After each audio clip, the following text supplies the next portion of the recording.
Hello fellow classmates.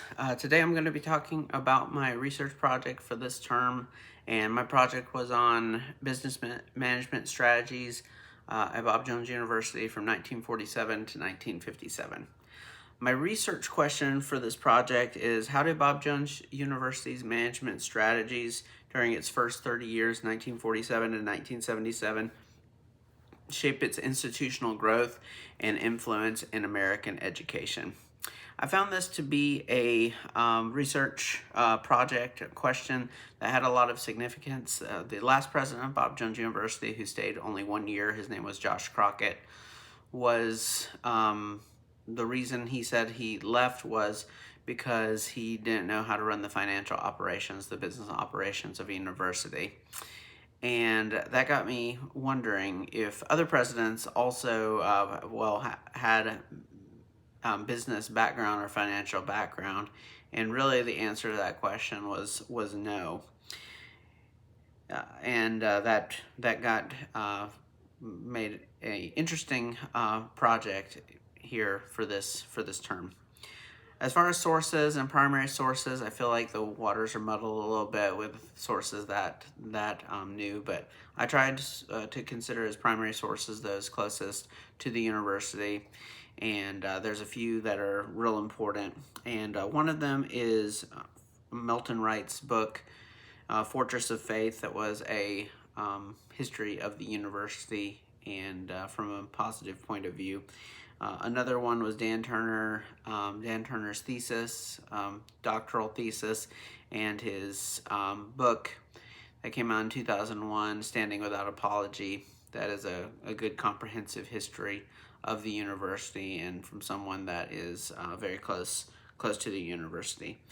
Margaret Tice wrote a commemorative edition for the 50th anniversary of the university in 1977, and that's real important and helpful for the time frame of my project as well. I also spoke with the archivist at the university, had an interview with him, and he was really helpful, and I think he's an excellent person that's an important primary source for this kind of a project. As far as methodology, I did use the university library, Mac Library in Greenville, South Carolina. As I spoke of, the archivist was really helpful, and the archives were helpful. Used some sources from the Jerry Falwell Library and some other used some online article databases for the KB Journal.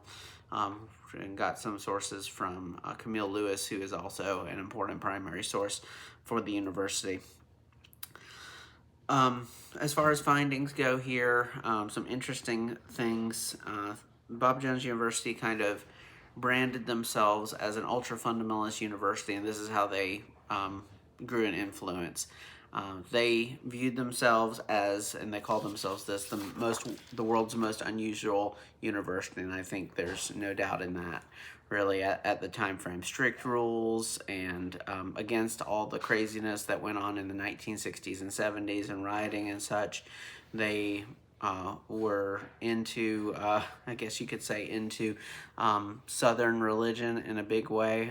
Unfortunately, the parts of it that had to do with race. They had a ban on interracial dating for many years that they held up. They showed their ultra-separatism and ultra-fundamentalism in removing faculty members that did not agree with them. Ted Mercer is an example of that in 1953.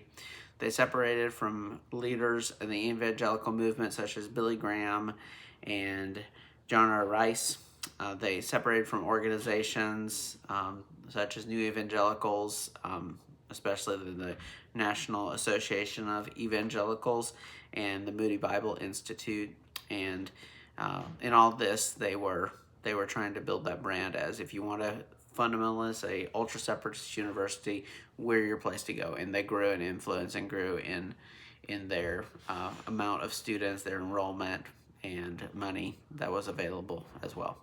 Thank you for listening. I look forward to seeing you all's videos as well. Have a good day. Bye.